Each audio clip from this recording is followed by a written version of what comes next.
Have you ever wondered what it would feel like to be unshakable? To walk through the chaos of life and not be moved by it? To hear the noise of the world, the judgments, the pressures, the endless demands, and still remain calm, like a mountain untouched by wind? There is a kind of strength that doesn't shout, a calm that doesn't rise and fall with other people's opinions. It's not found in books or bought in stores. It's something you awaken, quietly, patiently, from deep within. Today, we're not just speaking about peace. We're stepping into 10 rare and powerful Buddhist teachings that can change how you experience the world. These aren't dusty philosophies meant for monks in distant temples. They are timeless truths for the modern soul. For anyone who is tired of being pulled in every direction, tired of feeling anxious, reactive, or lost. These teachings show you how to return to your center, to find a peace so rooted that nothing outside you can disturb it. As the Buddha once said, peace comes from within. Do not seek it without. So if you're ready to come home to that stillness, to take back your inner power and move through life with unshakable calm, stay with me. What you're about to hear may not just be a lesson, it may be the moment everything begins to shift. First, anchor yourself with purpose. There is a quiet strength that comes from knowing who you are and why you walk the path you're on. In a world that constantly pulls you in 100 directions, having a clear purpose is like planting your feet deep into the earth, no matter how strong the winds of life may blow. When you know what truly matters to you, when your values and goals are rooted in something meaningful, you begin to walk with a different kind of energy. Not rushed, not reactive, but steady and aware. Your purpose becomes your compass, not only pointing you forward, but giving you the strength to move through uncertainty without losing yourself. The Buddha once said, "Your work is to discover your work, and then with all your heart to give yourself to it." This isn't just about a career or ambition. It's about finding what makes your soul come alive and committing to it fully. Each morning, before the world begins to ask for your attention, return to your inner map. Remind yourself, what do I care about? What do I want to build? Who am I becoming? These questions are not small, they are spiritual practices. When you take time to revisit your purpose, you strengthen your inner foundation, the part of you that doesn't panic when life becomes uncertain. Even when obstacles rise, even when doubt creeps in, your purpose will keep you grounded, like a ship that doesn't drift off course, no matter how stormy the sea becomes. So begin each day not with fear or haste, but with a quiet return to what matters. Let your purpose be your guide, your fire, your reminder of why you began this journey at all. When you walk with that kind of clarity, the world may shake, but you won't. 2. Mastering the art of inner shielding. There is a rare and quiet power that comes when you stop giving the outside world permission to disturb your peace. In Buddhist thought, much of our suffering isn't caused by events themselves, but by how we react to them. We believe others are hurting us, but more often, it's our own reactions, our attachments, our inner storms that cause the true pain. The truth is, no one can disturb your inner calm unless you hand them the key. And once you realize this, you begin to reclaim your power. Think of this. Someone criticizes you, disrespects you, tries to get under your skin, and instead of reacting with anger or hurt, you pause. You breathe. You see the moment for what it is. Fleeting, external, not a reflection of your worth.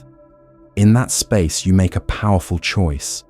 You choose not to absorb it, not to let it define your state of mind. In doing so, you become untouchable, not because the world stopped being harsh, but because you stopped letting it control your emotions. The Buddha once said, "You will not be punished for your anger. You will be punished by your anger." And how true that is. Anger burns the one who holds it. It clouds judgment, poisons relationships, and leaves you feeling empty after the fire fades. But when you resist the pull of anger, when you meet it with stillness instead of reaction, you step into a freedom most people never taste. To master this inner shield is not to become cold or indifferent. It's to be deeply wise. It means you still feel, still care, but you choose your responses with clarity. You don't let someone's mood become your own. You don't allow every unkind word to enter your spirit. With practice, you'll find that the sting of insults weakens, the pressure of conflict lessens, and the chaos around you no longer echoes inside. So the next time you feel provoked or wounded, pause. Don't rush to react. Let the emotion rise and let it pass, like a cloud floating through an open sky. You are not that cloud. You are the sky itself, vast, unshaken, free. Remember this. Your peace is sacred, and you are the guardian of it. Choose to respond, not react. Choose to protect your stillness, not surrender it. When you do, you become something rare in this world, a soul that moves through fire and remains untouched. 3. The wisdom of non-reaction. At some point in life, someone will misunderstand you. They may insult you, belittle you, or speak with cruelty. And in that moment, you will feel the familiar sting, the heat rising in your chest, the urge to defend, to fight back, to prove yourself. But Buddhism teaches a quieter strength, the power not to react, the power to remain still when provoked. Because what someone says to you often reveals more about them than it ever will about you. When a person lashes out, it's usually from a place of inner pain, anger they don't understand, insecurity they haven't healed, or sorrow they don't know how to carry. Their words are not a mirror of your worth, but a reflection of their own suffering. And when you recognize this, something shifts. You stop taking things personally. You stop absorbing poison that was never meant for you in the first place. The Buddha once said, "Hatred does not cease by hatred, but only by love. This is the eternal rule. When we react with anger, we multiply it. When we respond with calm, we dissolve it." The next time someone speaks to you with harshness or disrespect, pause. Not because you're weak, but because you are in control. You are not giving away your peace to every passing opinion. You are not letting someone else's wound open a wound in you. This doesn't mean you have to stay silent or accept injustice. It means you learn to respond, not from ego, but from wisdom. You speak not to hurt, but to heal. And sometimes, the greatest strength is saying nothing at all, letting their words fall to the ground without ever touching your heart. As you practice this, you'll notice something beautiful. Insults lose their power. Offense becomes optional. You stop being a slave to other people's behavior. You become a master of your own peace. So when others try to pull you into their chaos, remember, you are not here to carry their pain. You are here to protect your stillness, to move through the fire and not be burned. In every insult, there is a choice, and you have the power to choose peace. 4. When your name is spoken without truth. There will be times in life when your name is carried into rooms you've never walked into, whispered with misunderstanding, twisted by judgment, or colored by someone else's pain. It's only human to feel the sting of being spoken about unfairly, but the teachings of the Buddha remind us that peace is not found in controlling others, it is found in mastering ourselves. When someone speaks ill of you, pause before you react. Their words are not about you, they are about them. Their criticism is often a reflection of their own wounds, their own inner storms. And when you realize this, you take back your power. Imagine a person throwing dust into the wind. The dust doesn't hurt the sky. In the same way, another's harsh words do not define your essence. The Buddha said, "Speak or act with an impure mind, and trouble will follow you." That trouble may return to them, but it need not ever reach you unless you open your hands and catch it. Their negativity is their path. Your response is yours. When someone speaks with bitterness, meet it with silence, or even compassion, not because you agree with their words, but because you refuse to let those words darken your spirit. You are not here to defend every version of yourself that lives in another person's mind. You are here to live truthfully, to walk with grace, to let your actions speak far louder than your critics ever could. Stay close to your values.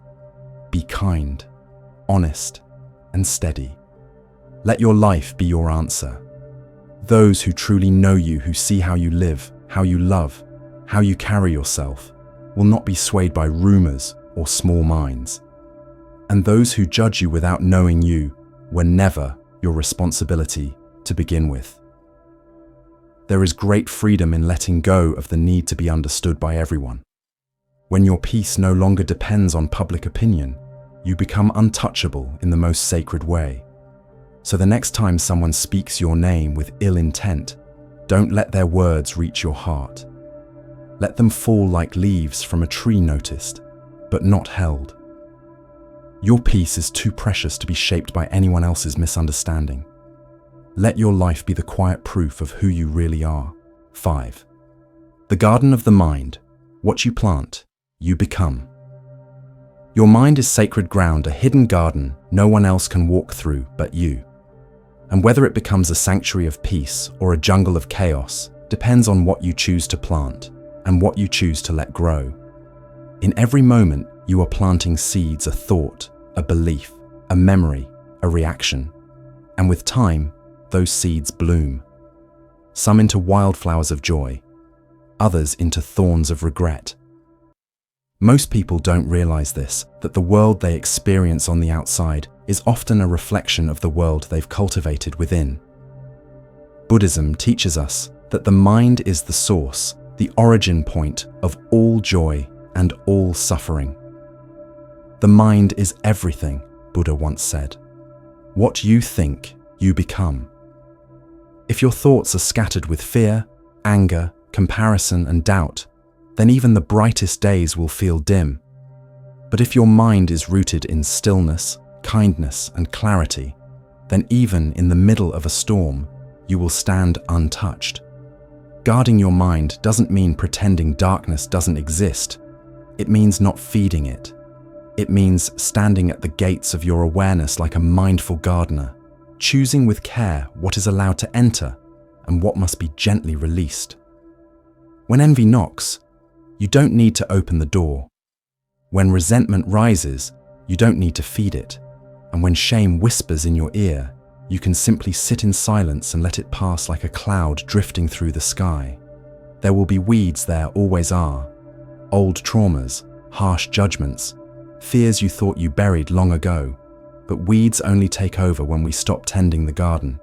So begin again, gently, patiently.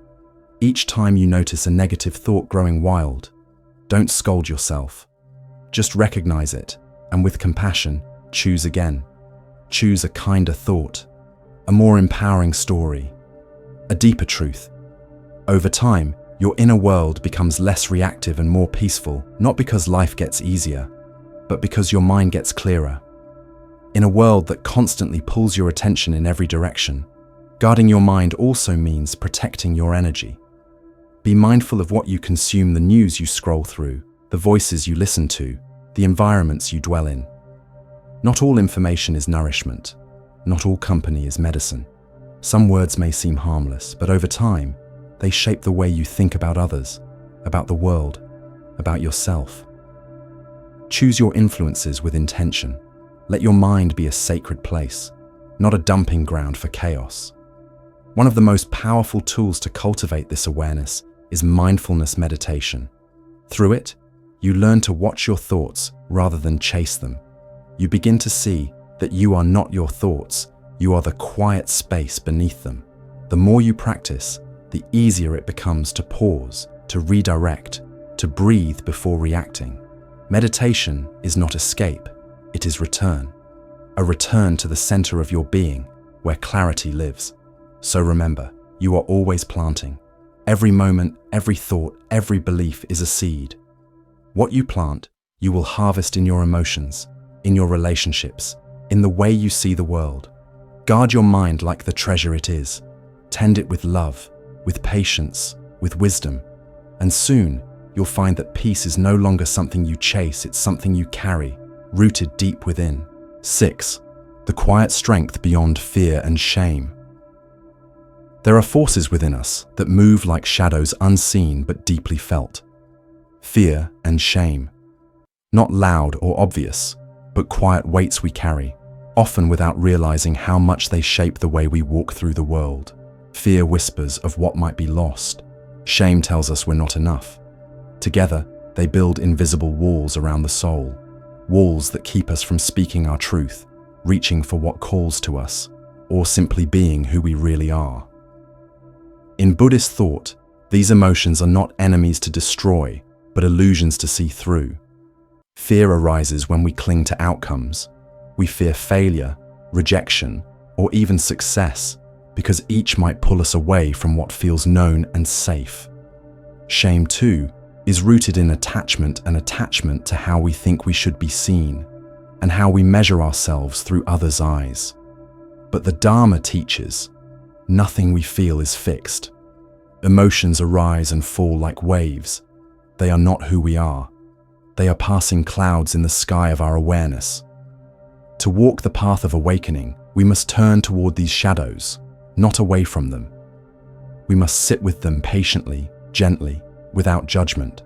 Like a monk observing the ripples in a still pond, we watch the story behind our fear, the voice behind our shame. And slowly, those voices soften. The Buddha never promised a life free from fear. What he offered instead was liberation, the kind that comes from seeing things clearly. When we realize fear is not a command, but a passing sensation. When we see that shame is not our truth, but a conditioned response, we begin to reclaim our power. Mindfulness is the gateway. Through mindful awareness, we learn to hold our emotions like we would a trembling bird, not to suppress, not to fix, but to understand. And in that understanding, transformation begins. Compassion is our companion on this path. When fear rises, we offer ourselves kindness. When shame tightens around the heart, we breathe and remember, even this is worthy of love. The Buddha taught us to treat ourselves with the same compassion we offer to all sentient beings. Why should we be excluded from that boundless care? There is a saying in Buddhism, no snowflake ever falls in the wrong place. Every emotion, every struggle, every fear has a place in our awakening. They are not flaws. They are part of the teaching. To overcome fear and shame is not to erase them, it is to see them clearly, let them pass, and choose not to obey their script. It is to live gently, but with fierce presence. To speak even when your voice shakes. To love even when your heart feels uncertain. To be fully human and fully free. So, when fear visits you again, and it will welcome it like an old teacher, and when shame whispers its old story, smile gently and answer with silence. You are not broken, you are becoming. 7. Everyone you meet is a mirror, a lesson, a teacher. Life is not a straight path. It's a winding trail through forests of joy and valleys of discomfort. Along this path, we meet countless souls, some who comfort us like gentle breezes, and others who stir our stillness like sudden storms. But Buddhism offers a powerful truth. Each person you encounter is a teacher, whether they soothe you or stir you. This isn't about idolizing others or accepting all behavior blindly. It's about seeing with awakened eyes, the kind of seeing that asks, what is this moment trying to show me? Even the ones who irritate us, especially them, are often our greatest masters. Not because they are wiser than us, but because they reflect the places within us that are still bound by ego, reaction, and expectation. When someone criticizes you, do you close off or open up?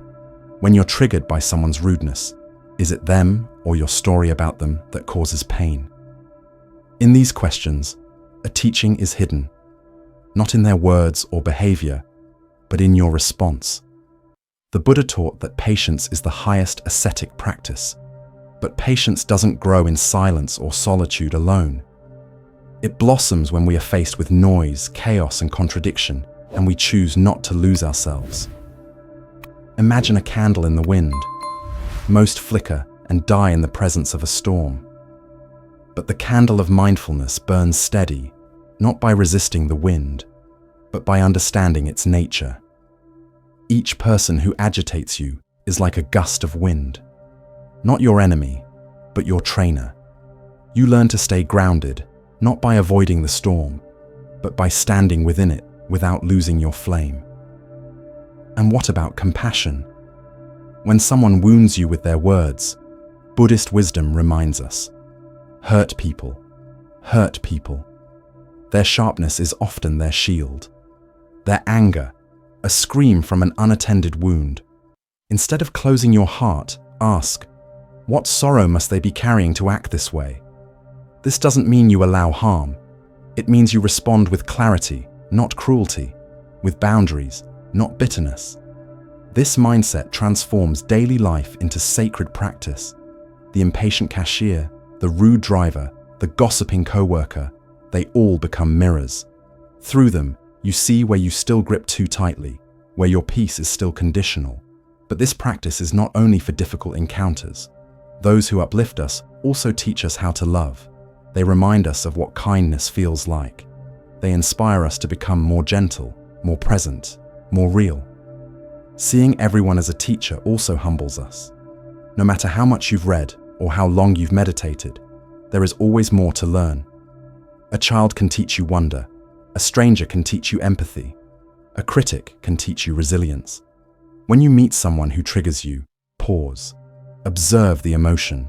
What thought arises? What belief is being challenged? That awareness is gold. It reveals not only who they are, but more importantly, who you are. This is the alchemy of Buddhist practice, transforming pain into presence, annoyance into awareness. The Buddha once said, "In the end, these things matter most. How well did you love? How fully did you live? How deeply did you let go?" Every encounter invites you to love more deeply, live more fully, and let go of judgment, control, and pride. Even the uncomfortable moments are rich soil for awakening. But let's be clear, seeing others as teachers doesn't mean tolerating abuse or toxicity. It means recognizing the lesson, integrating it, and then responding with wisdom. Sometimes, the lesson is learning to walk away with peace in your heart. When you embrace this view, you stop resisting life's difficulties. You begin to flow with life, like a river winding around rocks. Nothing is wasted, everything is useful, and slowly, your journey becomes less about avoiding discomfort and more about extracting wisdom from every moment. So, the next time someone tests your patience, take a breath and ask, what is this moment asking me to awaken to? Because in this great classroom of life, everyone you meet is handing you a piece of your own liberation. 8. Living in rhythm with nature. There's a quiet wisdom in the way the river flows, in how the trees sway, in the rising and setting of the sun. The teachings of the Buddha invite us to notice these rhythms not as distant observers, but as living participants. To live in harmony with nature is to return to our original home. Not just the forests or oceans, but to the natural flow of life itself, a movement that is slow, cyclical, and sacred. In today's world, we're often taught to push, to fight, to chase against the grain, against the moment. But Buddhism teaches something radically gentle. Flow with life, not against it. Living according to nature isn't passivity, it's wisdom. It's recognizing that just as seasons shift and rivers change course, so too must we learn to move with change instead of resisting it. Nature teaches us impermanence. The leaves don't argue with autumn when they begin to fall. The moon doesn't protest its own fading light. Everything in the natural world accepts change as a truth, not a tragedy. When we align ourselves with this rhythm, we begin to let go of the endless need to control, to predict, to hold everything together. We discover that peace comes not from gripping life tighter, but from surrendering more deeply. This doesn't mean we abandon action or responsibility. It means we act in harmony, not in force. A tree does not grow overnight. A mountain is shaped by time. Yet both stand with strength. When challenges come, living according to nature invites us to bend, not break. Like bamboo in the wind, we stay rooted in our values, but flexible in our response. There is a kind of strength that comes from knowing your limits, not as weaknesses, but as sacred boundaries. Modern life often demands more than we can give. More hours, more goals, more progress. But Buddhism reminds us that overexertion is not evolution, it's exhaustion. To live in rhythm with nature is to recognize the beauty of rest, of stillness, of enough. Your body, mind, and spirit all have natural cycles. Honor them. Don't rush the season you're in. The Buddha taught that happiness is found not in accumulation, but in contentment. Simplicity is not lack, it is clarity. It's the freedom of having fewer distractions and more presence. The natural world thrives in balance. Trees don't hoard sunlight. Rivers don't fight for space. Everything takes just what it needs. Can we live like that too? Mindfulness is the bridge between us and nature. When we become truly present, we begin to notice how deeply interconnected everything is. The way your breath mirrors the rise and fall of ocean tides. The way silence in the forest holds more wisdom than 1,000 words. When you slow down, the world reveals itself to you. Not just its beauty, but its teachings. Nature also reminds us to show compassion, not just to ourselves, but to all living beings. When we realize that our life is intertwined with the earth, we begin to care differently. We walk more gently. We consume more consciously. We act not out of guilt, but out of love for the trees, the rivers, the animals, and for generations yet to come. The Buddha once said, "Just as a snake sheds its skin, we must shed our past over and over again. Look at the forest, it is always renewing. Old leaves fall so that new ones may grow. If nature clings to nothing, why should we? Every moment is a chance to release something old and step into something new. But this transformation is not forced. It unfolds, like spring after winter, quietly, patiently, in perfect timing. Living according to nature is not just a lifestyle. It's a spiritual practice, one that invites you to return to your breath, to your senses, to the deep stillness within. It's a way of being that says, I am not separate from this world. I am part of its sacred flow. If you feel lost or overwhelmed, go outside. Let the wind speak to you. Watch the sky shift. Listen to the quiet song of the trees. The earth has been teaching long before we arrived, and it will keep teaching long after we're gone. To live in rhythm with nature is to remember that your life is not meant to be a battle. It's meant to be a balance. Let yourself be guided, not driven. Inspired, not overwhelmed. Grounded, not grasping. And in doing so, you'll find a deeper peace, one that doesn't depend on achievement, but on alignment. Conclusion. And so, dear traveler on this path of stillness, we arrive at the edge of today's reflection. You see, the truth is not hidden in distant temples or sacred texts. It lives in the quiet choices we make, the soft moments we honor, and the imperfections we learn to love. Each lesson is not just a teaching, it's an invitation. An invitation to slow down, to breathe, and to remember that you are already enough. In a world chasing noise, you have chosen silence.